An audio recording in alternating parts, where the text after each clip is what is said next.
Hello friends, welcome back to the channel. Are you still using if formula in Excel manually? Today I will show you how to automate it using Power Query conditional column. Let's get the start video. So friends, let's get the start video. I have Excel file GSTR2B report. This is the Excel GSTR2B report. आप देख रहे होंगे Excel GSTR2B report. So हमें क्या करना होगा? हमें conditional column लगाना है। हमें क्या करना होगा? माई GSTN 29 है और प्लेस ऑफ सप्लाई हमारी 29 आ रहा है यहाँ पर। तो हमें पावर क्वेरी में ऐसा ऑटोमेशन बनाना है सो दैट नेक्स्ट टाइम जब भी हम है ना पीओएस चेक करेंगे या कुछ और कंडीशन कॉलम चेक करेंगे तो वो हमारा ऑटो पॉपुलेट होके आ जाए। तो हम क्या करेंगे, सबसे पहले हमें क्या करना होगा, हमें फ्रॉम टेबल पे जाना होगा। फ्रॉम टेबल पे हमने सिलेक्शन कर लिया। अगर आप यूज करें माइक्रोसॉफ्ट 365 तो you can right click the Excel workbook and get data from table format पे जाके आप पावर क्वेरी एडिटर में ओपन कर सकते हैं। तो ये GSTR2B पावर क्वेरी ओपन हो गया। अभी हमें थोड़ा सा ट्रांसफॉर्म कर लेते हैं डेटा को। तो हम क्या करेंगे, इनवॉइस डेट को इनवॉइस डेट में कन्वर्ट कर लिया। डेट में कन्वर्ट करने के बाद सप्लायर का नाम हम ट्रांसफॉर्म कर लेते हैं कैपिटल टू ईच वर्ड में। कैपिटल टू ईच वर्ड में कर लिया हमने ट्रांसफर। उसके बाद हम सारे रिकॉर्ड हम चेक कर लेंगे कि एवरीथिंग इज फाइन और नॉट। तो यहाँ पर CGST में हमारा नल आ रहा है वैल्यू, तो हम इसको सिलेक्ट करेंगे कंट्रोल से और SGST को भी कंट्रोल से सिलेक्ट करेंगे और रिप्लेस वैल्यू कर देंगे। हम नल टाइप करेंगे और इसमें 0 प्रेस कर देंगे। तो इससे क्या होगा कि हमारा डेटा एक्यूरेट हो जाएगा, एक्यूरेसी भी आएगी और फिर उसमें ट्रांसफॉर्म हो जाएगा हमारा डेटा।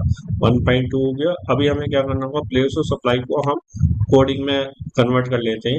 तो हमने क्या किया, स्प्लिट कर लेते हैं हम कॉलम को। स्प्लिट कर लिया तो हमने क्या किया कि यहाँ पर कस्टम में सिलेक्ट करेंगे और डैश के बाद वाले जितने भी वर्ड लेटर्स हैं वो हमारे स्प्लिट होके आ गए। तो हमने क्या किया कि डैश के बाद के जितने भी थे वो सारे स्प्लिट होके आ गए। अब हम इसका नाम चेंज कर देते हैं, प्लेस ऑफ सप्लाई कोड कर देते हैं हम। ठीक है, प्लेस ऑफ सप्लाई कोड कर दिया। इस कॉलम का नाम लिख देते हैं प्लेस ऑफ सप्लाई स्टेट। ठीक है, before using the conditional column we need to the rename or branch name to the MyGST number. So select the MyGST and column. तो हम क्या करेंगे, ऐड कॉलम पर क्लिक करेंगे एंड कंडीशनल कॉलम क्लिक करेंगे। हमने क्या किया कि अगर आपकी है ना मल्टीपल ब्रांच है और आप कंबाइंड GST या 2A या 2B आप है ना रिपोर्ट में आप ये कंडीशन लगाना चाहते हैं तो आपको सबसे पहले क्या करना होगा, ब्रांच नेम को सिलेक्ट करना होगा। तो हम क्या करेंगे, हमने एक लॉन्ग कॉलम का नाम लिखते हैं ब्रांच नेम। ठीक है, अगर आपका मल्टीपल ब्रांच है तो हम क्या करेंगे, जैसे माई GST हमने कॉलम सिलेक्ट कर लिया, उसके बाद इक्वल्स टू पे हमने क्लिक कर दिया। इक्वल्स टू अगर 29 है, अगर आपकी कोई ब्रांच MP में है या कोई ब्रांच आपकी कोलकाता में है तो कोलकाता के लिए 19 आ जाएगा और MP के लिए 23 आ जाएगा। इसी तरह से अगर आपकी कोई ब्रांच हरियाणा में है तो आप 06 से यूज कर सकते हैं और यहाँ पर आप उस ब्रांच का स्टेट का नाम लिख सकते हैं। तो मैंने जैसे 29 कर्नाटक लिख दिया तो मैं कर्नाटक इस पे लिख दूंगा। ठीक है, और अदरवाइज मैं क्या करूंगा, उसके बाद अगर 29 है तो कर्नाटका, फिर उसके बाद अगर मान लो आपकी कोई और ब्रांच है तो फिर दोबारा आप इसमें ऐड रूल करके आप दूसरी ब्रांच भी यूज कर सकते हैं। अभी मेरे पास केवल एक ही ब्रांच है तो मैं एक ही ब्रांच का यूज करूंगा। देन उसके बाद कर दूंगा मैं मिसमैच या नॉट मैच कर देता हूं मैं। नॉट मैच करके मैंने टाइप कर दिया तो ये मेरा ब्रांच का कोड आ गया।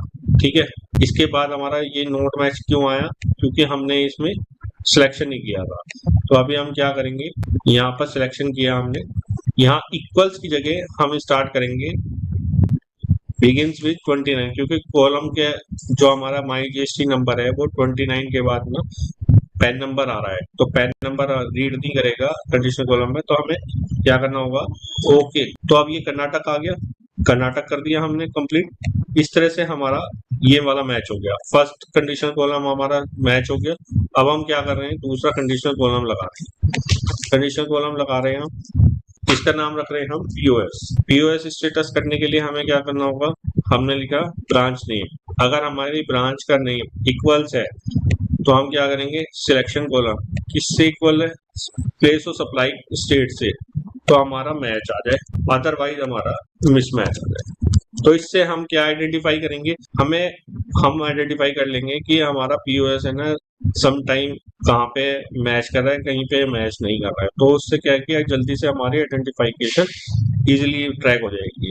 तो हमने ओके कर दिया। अब हमारे कंडीशन कॉलम मैच हो गया, यहाँ पे आ गया मैच, मिसमैच और मिसमैच। ठीक है, तो हम क्या करेंगे, सबसे पहले हमने यहाँ पर क्या किया कि मिसमैच की, जैसे हमने मिसमैच की रिपोर्ट अभी ये, तो अभी हमें क्या करना होगा कि इस वाली मिसमैच की रिपोर्ट को हम सेपरेटली इंसर्ट करेंगे। जैसे हमने मिसमैच की रिपोर्ट हमने सेपरेटली इंसर्ट कर ली, तो हमने क्या कर लिया, इस रिपोर्ट का नाम रख दिया हमने GSTR या GSTR। अच्छा, इसमें डैश काम नहीं करता, अंडरस्कोर काम करेगा, POS मिसमैच। ठीक है, हमने इस फाइल का नाम रख दिया POS मिसमैच। इसी की सेकंड कंडीशनल फॉर्म में हम लेंगे डुप्लीकेट फाइल। ठीक है, हमने डुप्लीकेट फाइल ले ली।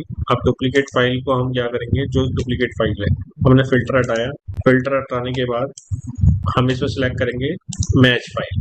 ठीक है, इस फाइल का नाम रख देंगे हम POS मैच। ठीक है, अब ये कंडीशनल होगी मैच। आप चाहे तो सिंगल फाइल में भी कर सकते हैं, आप चाहे तो अलग फाइल भी बना सकते हैं, not an problem, not an issue. और इसका कोई अगर आप सिंगल फाइल में करना चाहते हैं, आप सिंगल फाइल भी बना सकते हैं। लेकिन मैंने यहाँ पर दो फाइल इसलिए बना के दिखाई ताकि आप है ना एक तरह से मैच कर कंडीशन भी लगा सकते हैं, और दोनों अलग फाइल्स के लिए आप रिपोर्ट भी कर सकते हैं। ठीक है, उसके बाद अगर मैं इस फाइल का डुप्लीकेट फाइल बना लेता हूँ, ये मैंने डुप्लीकेट फाइल बना ली। अभी ये मेरी पूरी POS मैच के नाम से आ जाएगी, POS स्टेटस। ठीक है, अभी मैं फिल्टर जो मैंने अप्लाइड किया था पहले वाला, वो मैं हटा देता हूँ इसमें फिल्टर में से। ये मैंने फिल्टर हटा दिया।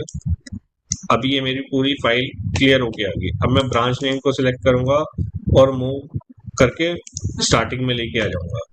ठीक है, ये स्टार्टिंग में आ गई मेरी। अब मुझे क्या करना होगा, मैं इस फाइल को होम टैब पे जाऊंगा और क्लोज एंड लोड टू पर क्लिक कर दूंगा। क्लोज एंड लोड टू पर क्लिक करने के बाद अब ये मेरे से पूछ रहा है कि आपको टेबल में चाहिए या न्यू वर्कशीट और एग्जिस्टिंग वर्कशीट में चाहिए। तो मैं चाहता हूँ कि मेरी तीनों फाइल्स मेरी न्यू वर्कशीट में कंप्लीट होके आ जाए। तो मैंने लोड कर दिया। लोड करने के बाद ये अभी मेरी फाइल पूरी रेडी हो रही है। ठीक है, अभी ये मेरी पूरी फाइल रेडी होगी। इस फाइल का नाम रख देंगे, जैसे ये मेरी फाइल का नाम है मिसमैच, तो मैंने इस फाइल का नाम रख दिया 2B POS मिसमैच। ठीक है, इस फाइल का नाम रख दिया जिसमें हमारी पूरी फाइल आ रही थी ब्रांच होके। इस फाइल का नाम हमने रख दिया POS स्टेटस। ठीक है, इस फाइल का नाम रख दिया हमने मैच। इस फाइल का नाम रख दिया 2B POS मैच। राइट, इस फाइल का नाम रख दिया हमने, ये फाइल आ रही है, ये फाइल डुप्लीकेट बन गई, तो हम ये फाइल जैसे इस फाइल को हम डिलीट कर देते हैं। अब हमारे पास फाइल आ गई POS मैच और मिसमैच के लिए। तो अगर हमें जैसे ये मिसमैच हमारे 3 स्टेट आ रहे थे, ये हमारे 3 स्टेट हैं जिसमें एक गुजरात POS किया हुआ है, एक चेन्नई किया हुआ है, एक हरियाणा किया हुआ है।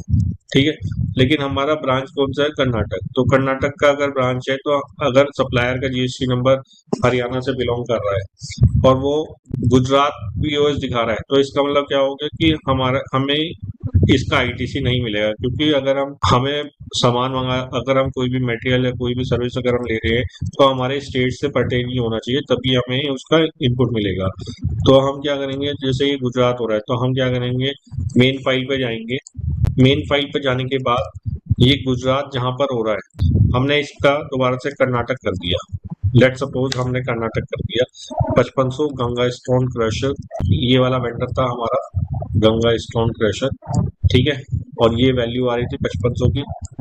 तो हमने क्या किया कि यहाँ पर कर्नाटक कर दिया। अब हमें सिंपल क्या करना होगा, जैसे ये सिंपल हमारा ये आ गया, हम जाएंगे POS स्टेटस में और हमने क्या कर दिया, अभी 3 मिसमैच आ रहे थे, अभी हमने क्या कर दिया, इसको रिफ्रेश किया। रिफ्रेश करने के बाद ये हमारा रिफ्रेश हो गया। अभी अगर हम चेक करते हैं मिसमैच कितने आ रहे हैं, पहले 3 आ रहे थे, अब हमारे मिसमैच आ गए 2, क्योंकि हमने वहां पर मेन फाइल में चेंज कर दिया, POS चेंज हो गया। तो हमें केवल सिंपल हमें क्या करना होगा, ट्रैक करना होगा और हमें एक ऑटो पॉपुलेट है ना एक्सेल क्रिएट करनी होगी, जिससे कि हमारी ट्रैकिंग इजीली ट्रैक हो जाए नेक्स्ट टाइम में।